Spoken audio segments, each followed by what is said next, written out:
الحمد لله رب العالمين والصلاة والسلام على أشرف الأنبياء والمرسلين سيدنا وحبيبنا محمد وعلى آله وصحبه أجمعين أما بعد. السلام عليكم ورحمة الله وبركاته. Ang lahat ng papuri at pasasalamat ay ukol lamang sa Allah subhanahu wa ta'ala at sumakanya sa kanyang huling sugo at propeta na si Muhammad ng kapayapaan at pagpapala, ganun din sa kanyang pamilya, mga sahaba at sa lahat ng tumahak sa kanilang landas hanggat sa araw ng paghuhukom. Mga kapatid sa panampalatayang Islam na patuloy na sumusubaybay sa ating pagtalakay sa ating religyong Islam, mayroon pong nakapag-request sa akin na talakayin ko ang kaugnay po sa tinatawag na pag-Islaman. So minsan baka na-curious po yung iba, ano ba yung tinatawag na pag-Islaman? Unang-una, ito po ay kaugalian po banda sa amin. Diyan po, special sa Mindanao, pag-Islaman. Ako po ay dumaan po sa ganitong kaugalian, yung tinatawag na pag-Islaman. Nakita niyo po yung sa background ko, tinakpan ko po yung mukha ng mga bata. Kasi ganyan po yung ipinapasuot kapag pag-Islaman.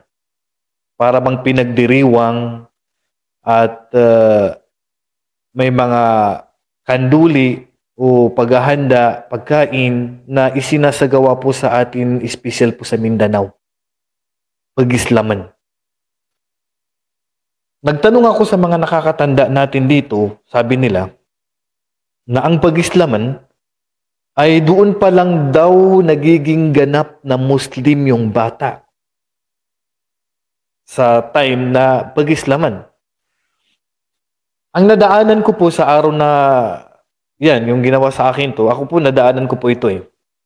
At sana po, mga kapatid sa panampalatayang Islam, sa mga taga Mindanao, pag-share niyo pong video na to, na sana po ay maiwasan na po yung ganitong mga pamahiin, yung mga ganitong kaugalian, yung tinatawag na pag-Islaman. So sana may parating po sa kanilang video na to at makarating sa kanila yung aral na ito at maitigil na po yung ganitong kaugalian. So, ididetali natin sa abot ng ating makakaya ang pananaw ng Islam tungkol sa bagay na to na kagaya po na nasa larawan sa aking likuran. Pag-Islaman. Ang ginagawa po sa bata, nagtanong ako, pag daw nagbago na daw yung busis ng lalaki, ay pag-Islaman. Sa Maguindanao ng pag-Islaman din. Sa babae naman daw, hindi ko lang alam. Kasi ang narinig ko, sabi ng pinagtanungan ko na isa rin sa mga nakakatanda sa atin, kapag daw lumaki na daw yung kanyang didi, yung kanyang dibdib, ibig sabihin, parang magdadalaga na yung babae. Yung pong basihan na yun sa pagdadalaga o pagbibinata ng lalaki po, hindi po yan kabilang sa basihan sa Islam. Yung pong pagbabago ng busis at paglaki ng dibdib ng babae, hindi po yan basihan sa pagiging dalaga na po ng babae o pagiging binata na po ng lalaki. Kundi ang basihan po mga kapatid, kapag may lumabas na pong similya sa pamagitan ng pagtatalik o sa pamamagitan ng panaginip, pag may lumabas na po na similya sa babae at lalaki, sila na po ay ganap ng dalaga at ganap na pong binata. Pag wala naman yun, pag dumating yung regla nung sister, siya po ay ganap ng dalaga. Mayroon bang ritual na gagawin?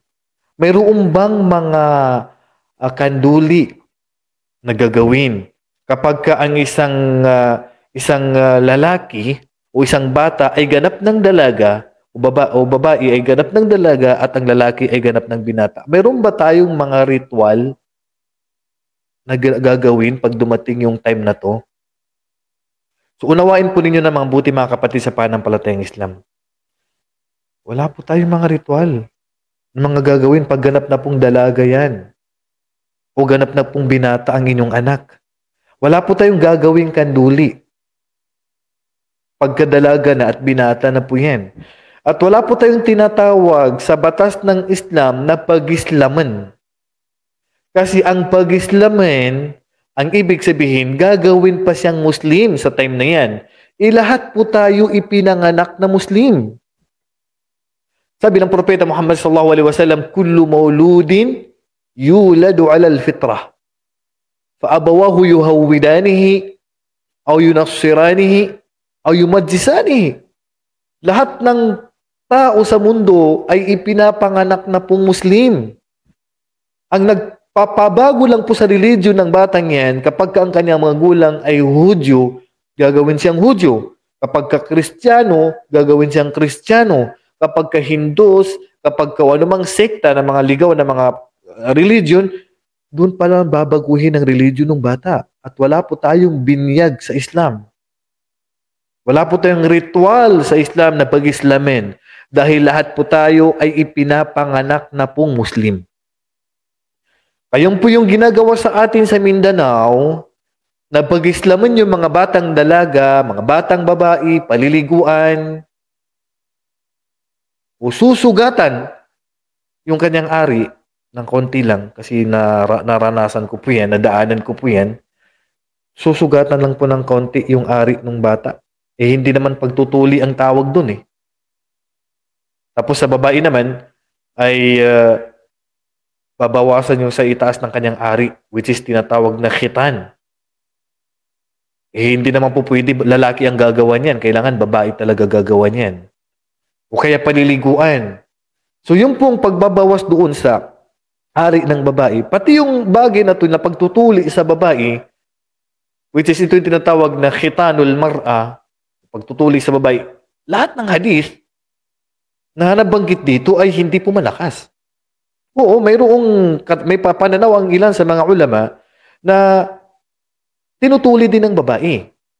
Pero hindi bilang ito ay sunnah o ito ay wajib, kundi pagpapahintulot lamang ang pagtutuli sa babae, kababawasan lamang yung sa taas ng ari niya na konti lang ibabawas doon. Yun ay makramatun linnisa. Ito ay ay makrama, ibig sabihin mas mainam para sa kanila. Pero wala pong hadith, wala pong dalil na malakas na nagpapatunay na ang mga kababaihan ay tinutuli. Yan po ay nabanggit ni Ibn al-Mundhir at ni Imam Ash-Shawkani. Sabi nga ni Ibn al-Mundhir, la yathbutu fihi shay'un. Hal umirat kullu imra'atin dakhalat al-Islam an imra'atan wahidatan bi fi'lin tukhtatan. Walam yakul anna Nabi sallallahu alaihi wasallam fala yastaqimu dalilun. Walang nabanggit ang propeta sallallahu alaihi wasallam o nag-utos siya na ang mga babae ay tutuliin. Pero ganun pa man, may mga riwaya mula sa mga hadith na ang mga kababaihan ay tinutuli din. Pero ganun pa man, ang mga hadith na ito ay hindi po matitibay na tinutuli po ang mga kababaihan. Sa kalalakihan, talagang tinutuli yan ang mga kalalakihan. Kasi marumi ang ari mo eh. Naiipon yung dumi dyan. Malayatimul wajibu illa bihi pahuwa wajib. Pag hindi mo yan tutuliin, mananatili ang dumi dyan sa ari mo kasi dyan lumalabas yung ihi. Kailangan tuliin. Ngayon, pwede bang mag-celebrate? Oo, dito mga kapatid, sa pag-celebrate, dito tayo magpo-focus. Pwede bang i-celebrate ang time na itutuliin ka? O bago natin talakayin yan, kailan ba magsimulang tuliin ng bata? Kailan ba magsisimulang tutuliin ng bata? So dito mga kapatid, wala pong dalil. Wala pong dalil kung kailan magsisimula tuliin ng bata.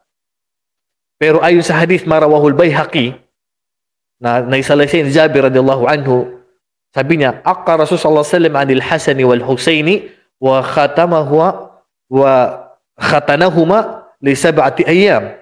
Ang propeta sallallahu alaihi wasallam ay tinuli niya si Hasan at Husain sa edad na 7 taon pa lang ang edad niya. Ibig sabihin sa araw ng akika. Sa araw ng akika. Pero ang hadis na ito ay daif. Ang hadis na ito ay mahina. So, hindi sa basihan. Si Ahmad bin Hanbal, tinanong siya an waqtil khitan. Waqad su'ila Imam Ahmad an waqtil khitan. Faqala, lam asma' fi dhalika shay'an. Wala ako narinig na mayroong particular na araw na kailangan matuli ka na. Si Ibn al-Mundhir rahimahullah, ganun din ang kanyang binanggit, laysa li waqtil khitani khabarun yurja'u ilayhi wala sunnatun tusta'mal. Walang dalil na ang pagtutuli ay may nabanggit na may particular na araw na kailangan matuli ka na. Bagkus ang ilan sa mga ulama, ang sabi lang nila, kinakailangan bago maging ganap na dalaga o bago maging ganap na lalaki o binata, ang lalaki, kailangan matuli na. Kailangan ay matuli na. Pero mayroong bang selebrasyon sa pagtutuli, yung tinatawag na walima? Wala pong matibay na dalil na may walima. May mga hadith, pero da'if. May hina po yung hadith tungkol po sa pagdiriwang o kaya ay pagsiselebrate sa pagtutuli. Mayroon po na mga nabanggit na pwede pong magpakain kapag tayo po ay ipapatuloy natin yung bata. Pwede po. Kasi meron sa ating mga ulama ang nagsabi na ito ay sunnah. Pagka pinatuli mo yung anak mo, magpapakain ka. Meron naman nagsabi na pagpapahintulot lamang. Meron nagsabi na ito ay pagpapahintulot lamang. Ganun pa man. Pero si Uthman bin Abil As, inimbitahan siya sa kainan na pagpapakain dahil sa may tinutuli, hindi siya tumugon. Sabi niya, inna kunna la na'ti al-khitana ala ahdi Rasulullah sallallahu alaihi wasallam wala nud'a lahu. Hindi kami dumadalo, sabi niya, sa panahon ng Propeta sallallahu alaihi wasallam sa mga pagtutuli, hindi kami dumadalo. At hindi rin kami iniimbitahan dyan. At kahit maimbitahan kami, hindi kami dumadalo. Sabi ni Uthman bin Abil As.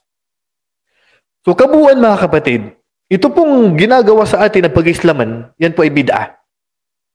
Itong pag-islaman sa mga kapatid natin na mga kabataan ng lalaki at babae, yan po ay bid'ah. Wala pong dalil yan. Wala pong dalil. Yung ginagawa sa atin na yung paliliguan yung babae, tapos susugatan na ng konti yung ari ng lalaki, wala po yan sa aral ng Islam. At hindi po natin ginagamit ang salitang pag-islaman. Kasi ang word o ang salita po na pag-islaman ay ginagamit lang po yan sa mga bagong yakap sa Islam. Ay hindi naman tayo ipinapanganak na kafir. Hindi po kafir yung bata pagkapanganak sa kanya. Muslim na po yan. Hindi po yan pwedeng tawagin kafir na pag-islaman mo yung bata na yan. Muslim na yan eh. So, wala po tayong aral sa Islam na ganyan. At sana po maiwasan na po yung ganitong kaugalian sa atin.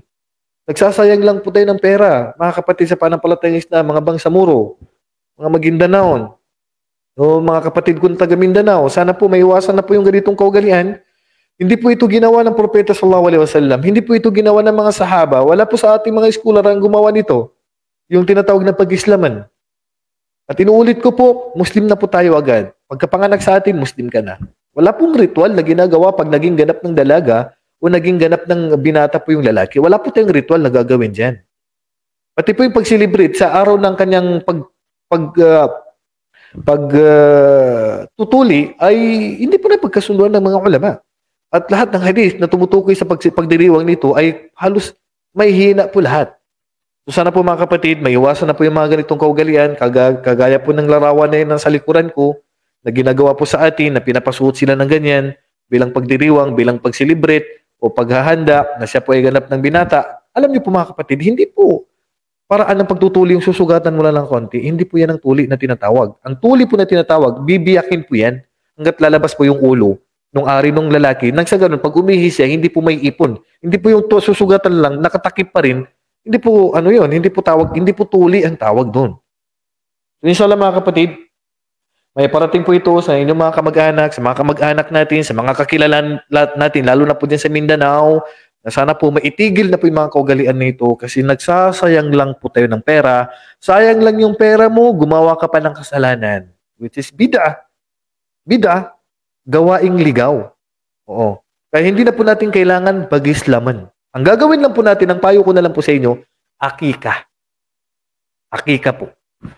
Halimbawa, may anak kang ganitong edad sa nasa likuran ko, yung background ko, ganyan ang edad niya, at hindi pa naakika, hindi mag-akika ka. Kung anak na lalaki, 2 kambing, pakain ka. Kung hindi patuli mo siya. Pero hindi natin gagamitin ang word na pag-islaman kasi Muslim na yung mga batang yan. Hindi naman kafir yan eh. So yan lang po mga kapatid, naway may parating ito sa mga kapatid natin na hanggang ngayon ay sinasagawa pa rin ang kaugalian na to at may tigil na sana. Kasi ito ay gawaing mga bid'ah. Bid'ah, ibig sabihin, gawaing ligaw na wala po sa aral ng Islam. So share lang po ang video na to para may parating sa kanila at sana kung makinig sila ay may tigil na ito kasi ito kaugalian ng mga ninuno natin na dapat po ay maiwasan na po natin. So hanggang dito na lamang. Wallahu a'lam, sallallahu ala nabiyina Muhammad wa ala alihi wa sahbihi ajma'in. Assalamualaikum warahmatullahi wabarakatuh.